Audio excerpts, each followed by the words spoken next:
Hello and welcome to Straight Talk. I'm Ayşe Süberker. For the past several years, the US and Turkey have been on the opposite sides of many issues. Everything from the war in Syria to disputes over military hardware, Ankara and Washington traded public barbs that often questioned their six-decade-old alliance. But recent military gains by the UN-backed Libyan government against the warlord Khalifa Haftar seem to have opened a new window to get relations back on track and to check the aggression by Haftar's illegal militias who enjoy wide support from Russia, the United Arab Emirates and Egypt. That opportunity was highlighted by Turkish President Recep Tayyip Erdogan during a recent phone call with President Trump. Erdogan signaled that a new era could stem from cooperation in Libya. Although many sticking points remain between the two NATO allies, can Libya prove to be a turning point? Will it show Turkey and the US that working together will always prove more beneficial than being at odds? And joining me now from Maryland, Glen Howard, who is the president of the Jamestown Foundation, a research institute based in Washington, D.C., and Kadir Ustun, who is the executive director at SETA Foundation's Washington, D.C. office. Gentlemen, welcome to Straight Talk. It's good to have you on the program. Kadir, let me begin with you. In a recent phone call, Turkish President Recep Tayyip Erdogan, referring to the latest developments in Libya, said a new era is about to begin between the United States and Turkey, and the two have come to some agreements without specifying what these were. What's your take on that? What is your take on that? The United States has been largely out of the picture in the Libyan scene. As you remember, during Obama's time, U.S. actually helped topple Gaddafi, but ever since there's been a civil war and there have been warring parties. Recently, Turkey intervened on the side of the UN-recognized legitimate government in Tripoli, and it has been confronting Russian-backed forces, Haftar's forces. So the U.S. has been out of the picture, but I think Turkey wants U.S. to be more involved. We read yesterday that the foreign minister and Pompeo, Cavusoglu and Pompeo were told to work together on Libya. So I think a new momentum could start where you'll see the U.S. more involved in Libya, a bit more visibly at least. So, Glenn, is this a goodwill gesture to Turkey, or the U.S. just wants to drive a wedge between Turkey and Russia? What's at stake for the U.S. for the time being? I think the United States is growing awareness and recognition that Turkey's success on the battlefield in Libya is kind of changing the entire strategic situation, and that those victories on the battlefield and the retaking of Bani Walid and Tarhuna were moments where it really signaled to the United States that that Turkey's kind of recipe for how to resolve the conflict is starting to be successful. And it also reflects U.S. being growing concern over the Emirati involvement in Libya with Wagner, hiring of Wagner mercenaries. Over 2,000 of them now are on the ground, according to U.S. Africa Command. So there's a growing awareness that this is becoming kind of a proxy war. And the United States is being, I think, convinced now that Turkey is doing the right thing. It's kind of holding its own and helping Libya. And I think that's a very important development. Yes, just recently, Foreign Minister Mevlut Cavusoglu made a statement on the two-country relations. Let's listen to what he had to say about it. Then we'll continue to talk. Compared to last year, I can say that our relations with the US are getting better. We received the biggest support from the US after our military operation in Idlib in Syria. Also in Libya today, the US wants to be more active. So our president suggested President Trump works with us together, and he supports this idea too. We can work together in Libya. It is important for the future of the region. So, Glenn, how would this new phase of cooperation work? What would it look like? Well, I think that it's kind of a wait-and-see approach. I think that Turkey's been adamant that it will not seek an ultimate battlefield destruction of Haftar's forces, that they'll keep following what I call the Bismarckian model, which is a success on the battlefield followed up by diplomatic discussions. And I think that recipe is starting to kind of show its way here. And I think it's the larger picture that when you look at the situation in the Eastern Mediterranean, and since the end of the Cold War, the United States really hasn't had a configuration for how to work with Turkey. And I think that this period of retrenchment by the Trump administration and the withdrawal from Syria and also from Europe is going to lead for more cooperation with Turkey and the United States, because Turkey is really kind of showing the path forward on how to work and operate in the Eastern Med and following its own, what it would perceive as its own vital national security interests in Libya, determined by the EEZ, the exclusive economic zone that Turkey signed with Libya. We know that there are several thorny issues between the two countries. Foreign Minister Cavusoglu also said that S-400 is a crucial issue, but can be resolved easily. But the U.S. support for YPG terror organization in Syria and SETA, the plotter of 2016 failed coup attempt, cannot be tolerated. Yet we heard for the first time a U.S. state, Alabama, shut down a FETA-linked charter school. What's your take on that? I think as you mentioned, there's quite a few serious issues that continue to be problems. But in a recent article that is yet to be published, I argue that the U.S. relationship with Turkey is strong and it will endure all these problems. And it has already endured. Of course, they're not going to come to agreement on the YPG PKK anytime soon, as long as U.S. supports semi-formally continues. And of course, FETA is a big issue. Turkey sees that as a proven slam dunk. These people were behind the coup, and the U.S. hasn't done enough on that. The recent case in Alabama you mentioned, I think attests to the fact that there's a lot more focus and information about this organization in the U.S. So we could potentially see more of those that would be more satisfying for Turkey. Yes. But as you mentioned, these conflicting interests and divergence of views will continue. But the U.S.-Turkey relationship is strong enough to overcome them, or at least live with them for a long time. So, Glenn, do you agree with them? Has the U.S. policymakers, let's say, perception of Turkey's fight against the FETA terror organization changed? And if it changed, why and why now?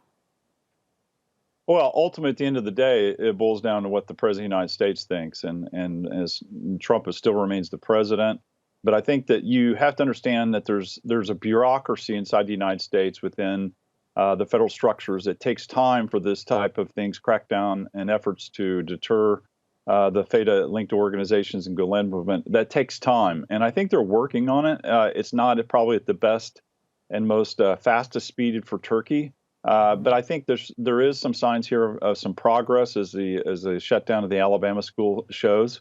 I think that just needs to take time, but I think that there's just kind of a growing change in U.S. policy, foreign policy, that Turkey is really kind of in a way kind of leading the United States in a way that to try to help deter Russia in the Eastern Mediterranean. And the Glen movement is just a part of this whole greater part of this effort to understand Turkey's strategic interests. And there's been since 1991 a profound lack of that. Having mentioned Turkey's strategic importance, President Trump's former National Security Advisor, John Bolton, has written a very controversial book about the president's conduct, which many dispute the contents. And there's a passage about Trump's personal relationship with Turkish President Erdogan and how Trump seems to be accommodating to the Turkish interests. Can you speak on that close personal relationship, and does it show that Trump really sees the strategic importance of Turkey with President Erdogan? Well, I think that you have to understand that when Trump became president, a lot of people ridiculed him for his foreign policy. A lot of it was intentionally kind of twisted about what his views were. And when it comes to Turkey, you have to remember that the president has a gut instinct about Turkey. He looks at the map. Unlike a lot of U.S. policymakers, but he looks at the map. He understands the borders and geography. He knows that Turkey plays an important role, not just in the Middle East, but in Europe.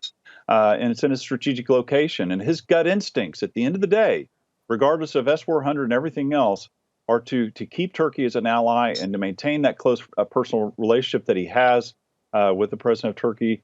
And I think that this has kind of been the stabilizing effect, despite Mattis and despite others in the U.S. administration, and Bolton, who had a profound disdain for Turkey, but it kept things still remain stable.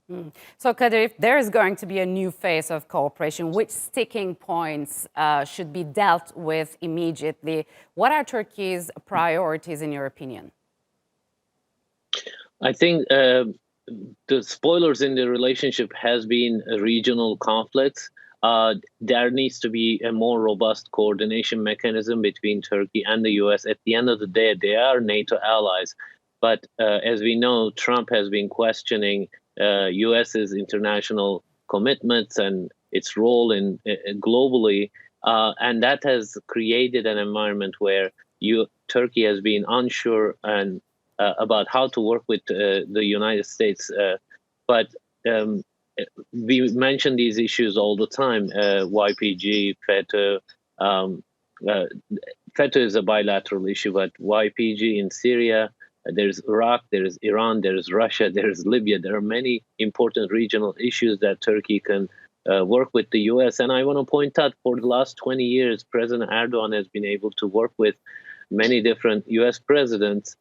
So he has a way of understanding the U.S. and sort of having that dialogue, even though there were several years of serious, intense tensions, especially during last years of Obama, because of the YPG. I would say that tops the list still. So what happens, Glen, if Trump doesn't get a second term in office? How would relations between the two countries look like? And do you believe that both sides calculate the risks likely to show up in the future? Well, unfortunately, Brett McGurk is advising the Biden campaign, so I would not, I'd be very careful here about trying to make predictions about Biden. But, there is something about Biden, even if he is elected, that he also has that gut instinct about Turkey and its role in the world. And I would say that it would be similar. It would just be less, it would be the closeness with the Kurds and the YPG.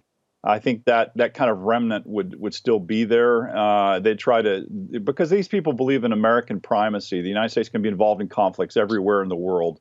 And Trump has a fundamental world philosophy that's different. And it's basically the whole idea of retrenchment. And when you're retrenching, you're going to need regional allies. And this is something very similar happened during the Nixon era when we pulled out of Vietnam.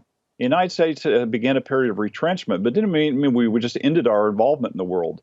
It means that you start drawing on regional allies like Turkey to help play a role. And I think this is a perfect case. Libya is a perfect case of where Libya could become the policeman of the Eastern Med, much to the regret of a lot of countries that are neighbors of Turkey. But that's, as Mr. Defensa Carr said, do the math. I mean, this is an issue where Turkey has been investing in. It's developing a modern navy.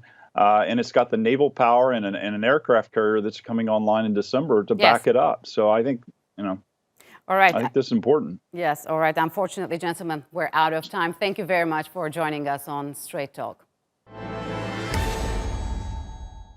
It was a success story that won praise in many parts of the world. While most of Europe and the US grappled with high death rates and overwhelmed hospitals due to the coronavirus pandemic, Turkey was able to keep deaths relatively low and its health workers safe.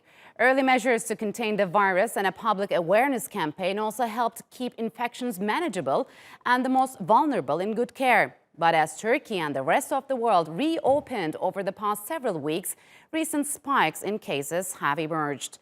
Let's take a look at how Turkey first tackled the outbreak and what challenges lie ahead.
And joining me now from Ankara is Serhat Unal, who is a member of Turkey's Coronavirus Scientific Advisory Board. He is also a professor of medicine at Hacettepe University.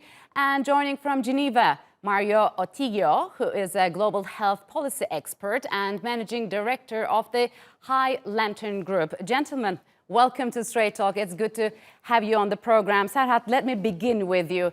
Did Turkey open up too soon, since we have started seeing a spike in the number of coronavirus cases? Tell us about the current trend so far. Okay. I don't think so that it's so soon, because to pass through from the first phase of the pandemic to the second one, all the necessary steps has been taken in Turkey. And we were ready for that. And we have started to loosen the conditions, and we have started to see the spike. But the major problem over here, today or tomorrow, the day after tomorrow, you got to do those changes. The problem, we have to obey the rules as the community. And the what we call the new normal, the mask, social distancing, and the hand hygiene. And because all the population was under the restriction, we were a little bit bored. And with the warning of the weather, and with the easing or the stopping the restrictions, suddenly as the community, we felt that everything is over, and we forgot to apply the rules or to obey the rules as the community. And because of that, we have seen a spike, as this is really the right name, because some people saying that this is the second wave. It's not second wave yet. It is a spike. And we came up to 1500s. But now everybody has seen that when you do not obey the rules, the virus will come back, because virus has not gone anywhere. It's still in the world, in Turkey. And in the last 2 days, after reminding them all those problems, it has started to come down again. So the soon or late, you have to do those losing the restrictions. And Turkey, I believe that we have done it on time, but as the community, we are a little bit slow to obey the rules. And I think we'll continue to be bored. I understand. That's the major problem. So Mario, tell us about your opinion. What has Turkey done differently than its, for example, European neighbors and the United States? And why do you think more rich and prosperous countries did poorly during this outbreak? Well, let's say, first of all, of course, the wave has hit countries in a different way, right? We have seen that, for instance, in Italy. I'm Italian, as clear. And of course, a lot of systems were maybe not prepared, also because even now, 6 months into the pandemic, we know very little about, or we don't know too much how, as we would like, actually, about the virus. Look, when it comes to the opening policies, on one side, right, the increase of cases is to be expected once you open up, but it can be controlled as long as a few important parameters are very well in line, like the reproduction number, the adoption of social distancing measures. To the previous speaker comment, I think the situation we are living in is very new. We have seen this with Germany, for instance, where short-term changes in the case count or the variation of the reproductive numbers are figures that are very tough to estimate. But we need to understand the trend. And the question is, for policymakers, it's tough, because do we actually have a choice? There is a deep moral question here. How much is a human life worth, right? Compared to maybe, the economy in a certain extent. It is a very complex trade-off. We're going to touch on that matter. So some experts say, Serhat, the most vulnerable escape the worst. You just mentioned these new spikes in the number of cases doesn't mean the second wave. So do you agree the worst part is over, or we will really be seeing the second wave, and what's moving forward? Well, as you know, in the bad days, we have gone up to not 4,000, but even 5,500 in the middle of the April. Now, I believe that the worst part of the first wave is over now. But it doesn't mean that we are done with that. This is the problem. Because like all the other countries in the world, we are in the new normal or controlled social life periods, the second phase. We have to understand that we will live with mask, with social distancing, and with the hand hygiene. And Turkey has published the hundreds of rules for different places, like when you go when you take a cab, or when you go into a movie, when you go into the swimming pool. We have to understand that we will obey all those rules in those particular places as a part of our daily normal life. Yes.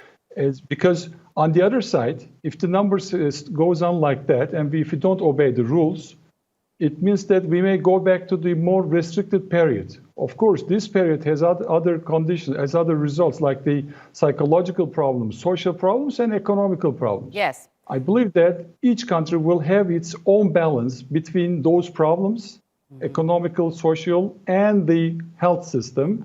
It will come to a balance. And now we are at this point. We are coming to a balance now. Okay, so Mario, if we see a second wave, which we'll probably see, what do you think? Will economies shut down again, or will they put profit before people? And what lessons should be drawn in terms of global preparedness and public health amid this outbreak? It's a great question. And so it's interesting, right? There has been a vivid debate about actually this very situation of a second wave, or, of the trade-off. And actually, incredibly enough, I mean, many converge in saying that opening up too soon may even, cause worse economic outcomes overall, right? Now we opened. So there are studies that say that, reopening, reopening, of course, has had important consequences on the economy, but a wave of rising infection and lockdown, or even reopening a lockdown, would actually be devastating on the economy. So there is a credibility issue that it's quite important.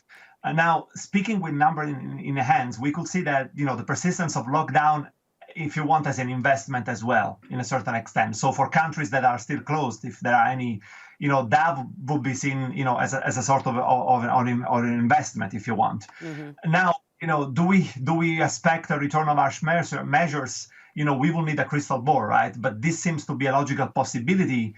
And we have seen, progressive ease of restriction in Europe. And I guess the next weeks are going to be really paramount to understand.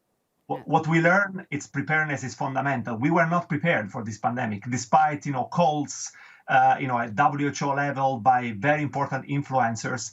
I guess for the second wave, if there will be one, we have definitely learned quite a lot of lessons. Mm-hmm. So Germany, which sends millions of tourists every year to Turkey, has issued a travel warning both for non-EU member countries, and I think, if I'm not mistaken, 160 countries, including Turkey. Serhat, is Turkey too risky? I don't think so. I mean, the new numbers is not much more than the other countries, and the decreasing speed of the new cases is not very high. It's still in the expected limits of the mathematical modeling. And beyond that, Turkey has made its preparations, especially in the holiday places like Antalya. And in Antalya, there is not a new case for the last couple of days or perhaps weeks. I don't remember exactly. And beyond that, Turkey is guaranteeing making a test for every single person who will come to Turkey as a tourist. If there's any positive, we won't accept that. And I don't see a major risk especially in the holiday at the seashores. But of course, it's all up to each country. He will decide his own. But I believe that Turkey is ready to reopen to the tourism. Yes. All right, gentlemen. Unfortunately, we'll have to leave it here. Thank you very much for joining us on Straight Talk. Appreciate it a lot. Thank you. And that's all for this edition of Straight Talk with me, Ayşe Süberker. If you've got any comments, do share them with us on Twitter with the hashtag Straight Talk. Also, don't forget to subscribe to our YouTube channel. Until next time, take care and goodbye.